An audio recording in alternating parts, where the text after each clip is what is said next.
Bom dia! Hoje vamos estudar os principais transtornos da coagulação, o quadro de sangramento e suas consequências clínicas. Já vocês estudaram os principais mecanismos que participam da coagulação sanguínea. Hoje vamos ver qual seria a tradução clínica em caso de falhas desses mecanismos. Só para lembrar que a hemostasia, o processo mediante o qual o organismo vai impedir uma perda excessiva sanguínea, vai depender de três mecanismos específicos. O primeiro é o mecanismo vascular e depende principalmente da contração do músculo liso vascular.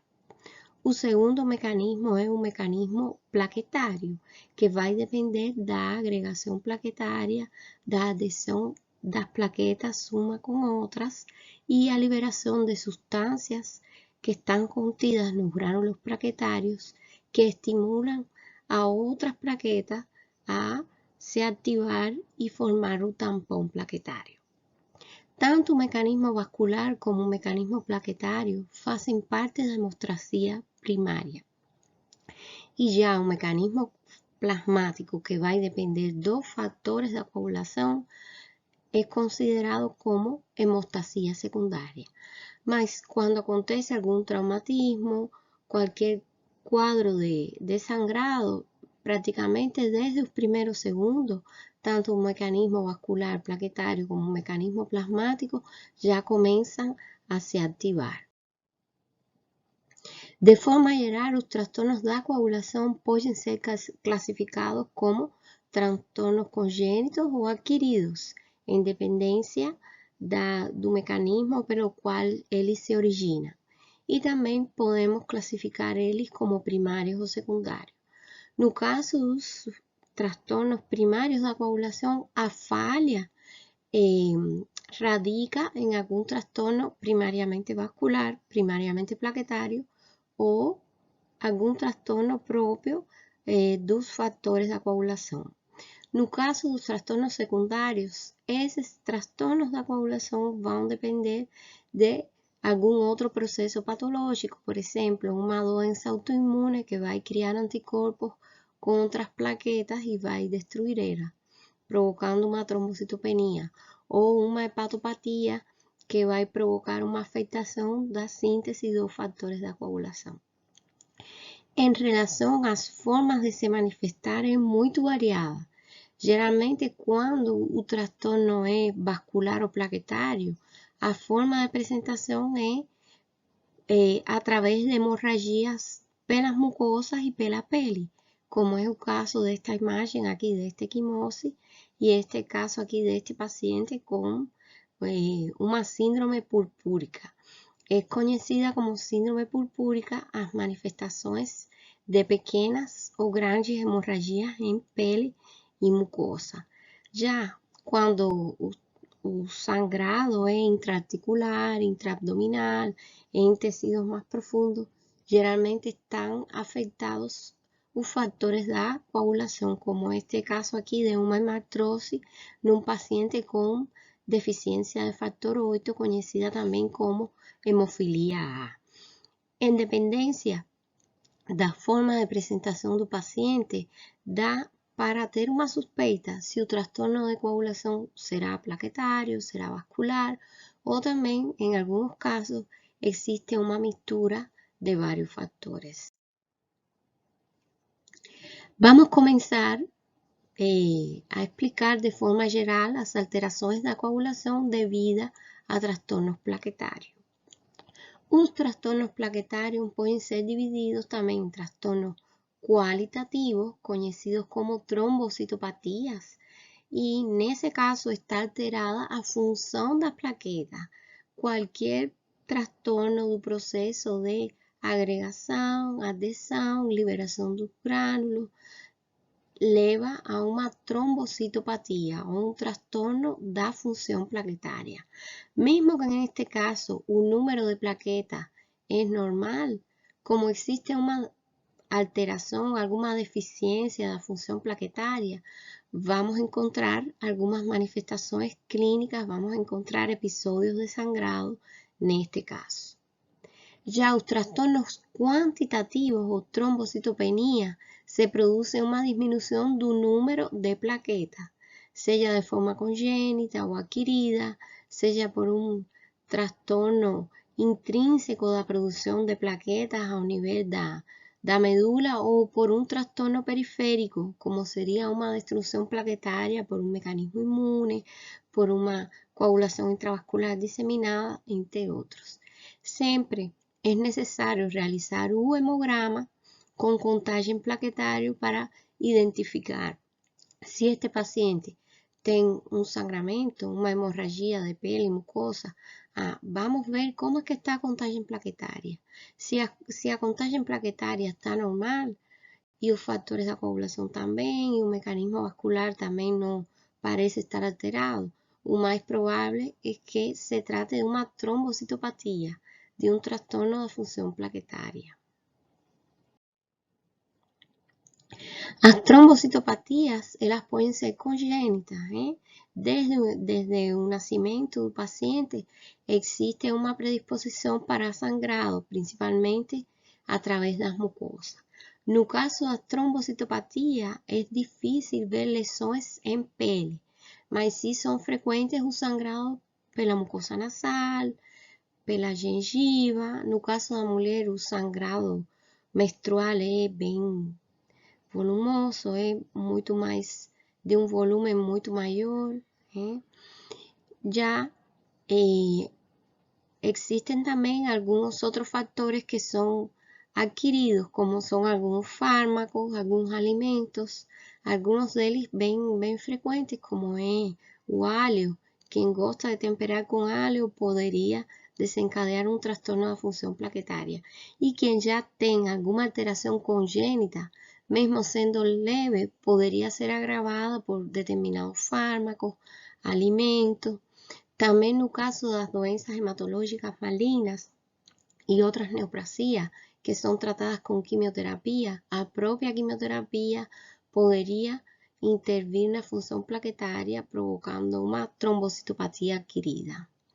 E no quadro clínico, este é o fator mais evidente aqui, hemorragia através das mucosas.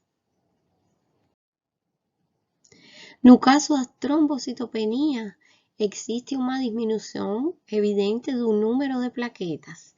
Elas podem se dever a vários processos patológicos, tanto diminuição da produção plaquetária, como destruição periférica delas.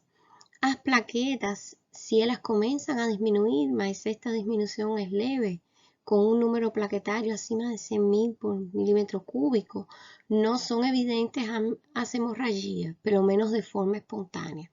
Já com uma contagem plaquetária entre 50.000 e 100.000 por milímetro cúbico, pode haver sangrado mais prolongado por trauma, por algum procedimento, mas com um número entre 20.000 e 50.000, o sangramento se verifica já de forma mais evidente, de forma espontânea ou por traumatismos mínimos. E o risco de sangrado é bem maior quando elas têm um número inferior a 20.000. Aqui, neste caso, são características as hemorragias em pele. Quais são as causas mais frequentes de trombocitopenia? Podemos dividir também em causas adquiridas e causas congênitas. As causas congênitas não são causas frequentes, geralmente associadas a outras síndromes, tanto com manifestações hematológicas como manifestações sistêmicas. Podemos citar a síndrome de Fanconi, a trombocitopenia megacariocítica e a síndrome de TAR, que existe uma trombocitopenia com agenesia do rádio. E as causas adquiridas são mais frequentes na prática clínica. Um transtorno bastante comum, principalmente em crianças, é a trombocitopenia imune. Também podemos citar a púrpura trombocitopênica trombótica, que cursa com anemia também, a coagulação intravascular disseminada, que geralmente é devida a vários processos, incluindo infecções, quadros graves. Também está uma trombocitopenia associada especificamente a infecções virais, pode ser associada ao uso de droga. No hiperesplenismo, que existe um importante número de plaquetas que ficam dentro do leito vascular esplênico. E na plaquetopenia dilucional após transfusão maciça de sangue também. Os transtornos vasculares podem ser divididos em transtornos congênitos e adquiridos. No caso dos congênitos, um transtorno relativamente frequente é os hemangiomas, os grandes hemangiomas, como a síndrome de Casabash-Merry, que existe um hemangioma importante, principalmente comparado com a estrutura do corpo de um bebê, de um recém-nascido, e no interior do hemangioma ficam retidas grande número de plaquetas. Também outro transtorno genético é a doença de Osler-Weber-Rendu, que existem pequenas telangiectasias tão superficiais que elas podem sangrar, e outros síndromes que atingem também estruturas do tecido conectivo, como a síndrome de Ehlers-Danlos, osteogênese imperfeita e pseudosantoma elástico. Outros transtornos adquiridos também devido à deficiência de vitamina C, na púrpura Eschenbach-Enoch, que tem um componente alérgico importante, a púrpura traumática, a crioglobulinemia, amiloidose, entre outros. Já os transtornos dos fatores plasmáticos da coagulação se caracterizam por deficiência dos fatores da coagulação, seja de forma congênita, como é o caso da hemofilia A e B, que existe uma deficiência de fator 8 e fator 9, respectivamente, a doença de von Willebrand, com deficiência do fator von Willebrand, e no caso das hemofilias A e B, elas têm um padrão genético ligado com o cromossomo X. É por isso que o quadro clínico mais evidente acontece em pessoas do sexo masculino. E os transtornos adquiridos dos fatores da coagulação, o caso mais frequente na prática clínica é a hepatopatia. Por quê? Porque grande parte dos fatores da coagulação se sintetizam no fígado. Outros transtornos também são a deficiência de vitamina K, coagulação intravascular disseminada, e o próprio uso de anticoagulantes também pode provocar uma hemorragia devido a fatores da coagulação.